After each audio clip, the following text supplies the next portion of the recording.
皆さんごきげんよう、上川薫です。今回取り上げる話題は、ロシア軍の死者が5万人を超えたとイギリスの BBC が報道しています。これに合わせて、現在のロシア軍が前線でどのような作戦行動をとっているか、亀戦車、バイク突撃、そしてゴルフカート突撃との絡める形で解説を行っていこうと思います。まず第一に、ロシア軍の死傷者については、ロシア国防省は正式には亡くなっている人の数を更新していません。そのため、あくまでも BBC が報じた5万人を超える死者数というのは、地道に映像情報などを元にしてカウントしていったその積み重ねの結果です。ウクライナの戦場からは日々戦闘の様子が公開されていて、それに伴って多くの遺体写真なども公開され続けています。こうした情報をメディアが数えることもあれば、民間の有志の人たちが地道に数え続けるといったことなども行っています。そのような活動を続けることによって、ロシアが発表しないんであれば、発表しているもう一方、ウクライナの情報が正しいかどうかといったことを地道に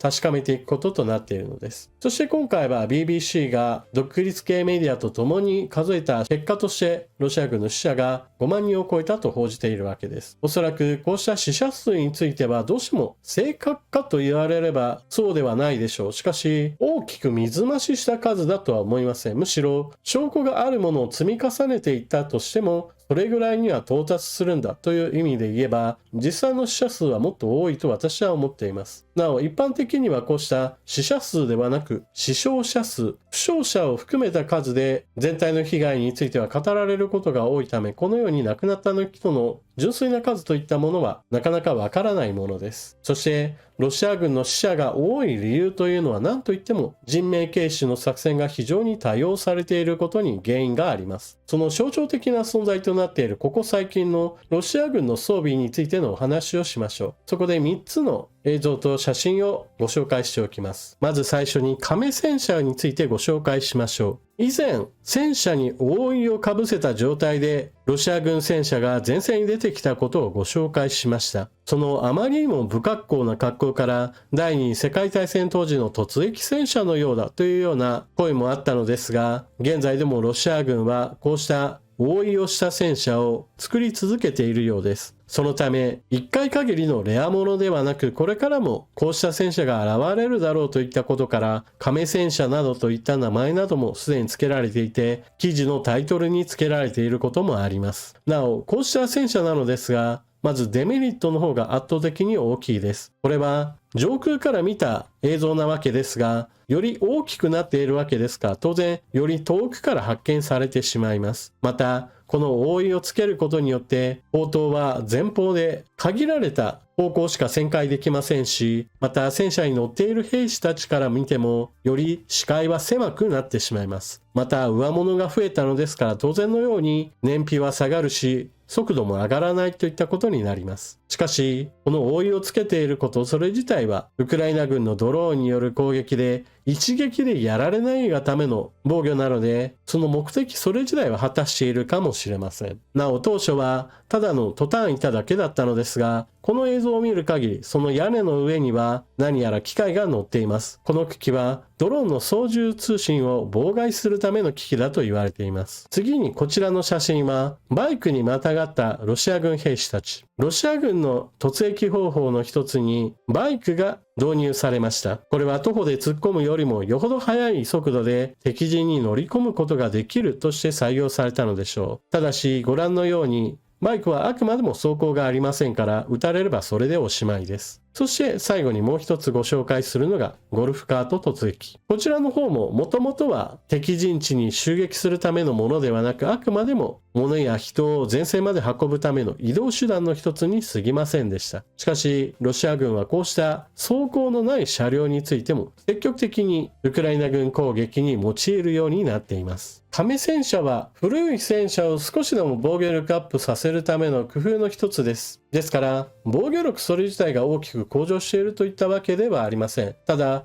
元々の古い戦車の場合だと上空からの攻撃に対しては全く対応ができないことからどうしてもあのような覆いをしなければならないのでしょう。以前であれば屋根の部分だけといったことはあったのですが、そのような屋根だけでは結局のところドローンの直撃には耐えられないので、もういっそのことを全面的に防御を固める方向へと進んだというわけです。一方においてゴルフカート突撃やバイク突撃といったものは、兵士たちがたくさん亡くなるということを最初から作戦の中に組み込んだような突撃方法です。現在のロシアにおいてはプーチン大統領が大統領選挙が終わったばかりといったこともあり、政治状況的にはプーチン大統領を脅かすような政治イベントは全くありません。ですから兵士たちがいくら亡くなったとしてもプーチン大統領は痛くも痒くもないという考えなのでしょう。そしてこのような兵士たちがたくさん亡くなっても構わないというロシアだからこその戦術といったものがあります。それは兵士たちをおとりにしての砲撃作戦です。現在のウクライナとロシアとの間における様々な戦力の違い、その中でも差が大きく開いているのが砲撃できる数です。砲弾の供給そのものは、ロシアの方は世界の兵器市場に対してたくさんの量を供給できるだけの生産能力があったこともあって、非常に多くの砲弾をこれまで使い続けてきまし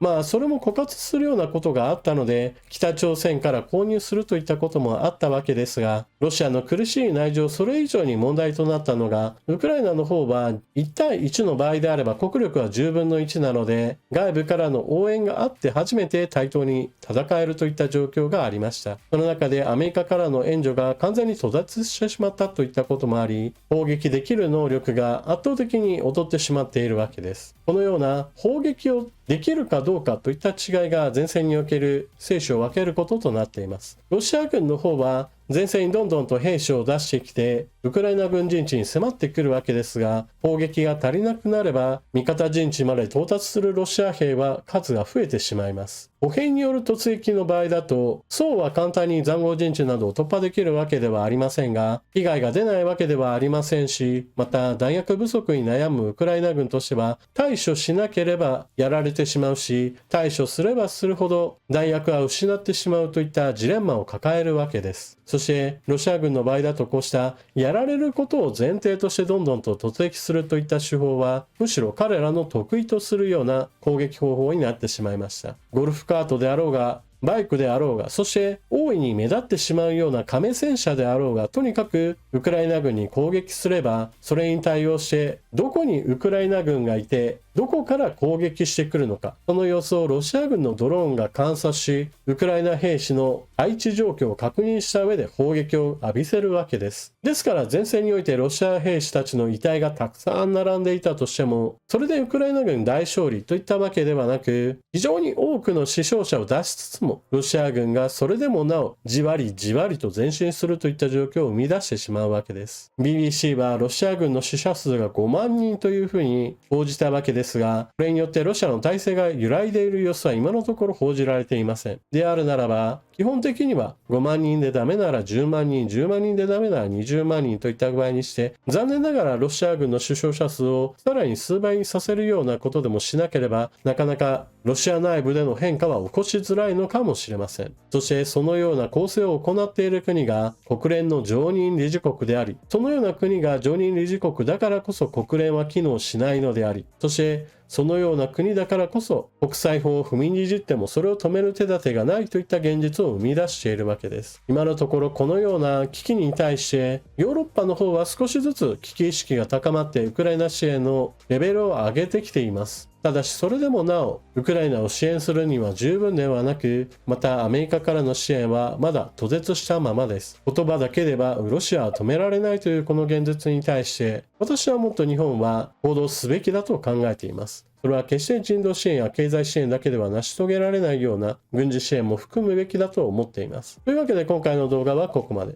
ロシア兵の死者が5万人を超えたと BBC が報じています。しかしそれでもなおロシア軍の侵略には終わりが見えていない状況です。前線ではロシア兵は全く防御のされていないようなバイクやゴルフカートを使っての突撃なども見られ、死者が増え続ける理由というのは非常にわかりやすいものです。しかしそのような無茶苦茶な作戦であったとしても、だからこそその無茶な作戦でウクライナ軍に対する圧迫を強めているという事実からも目をそらしてはいけません。というわけで今回の動画はここまで。最後までご視聴いただきありがとうございました。あなたの知識に一つでもアップデートされるものがあれば幸いです。それでは次の動画でまたお目にかかりましょう。またね。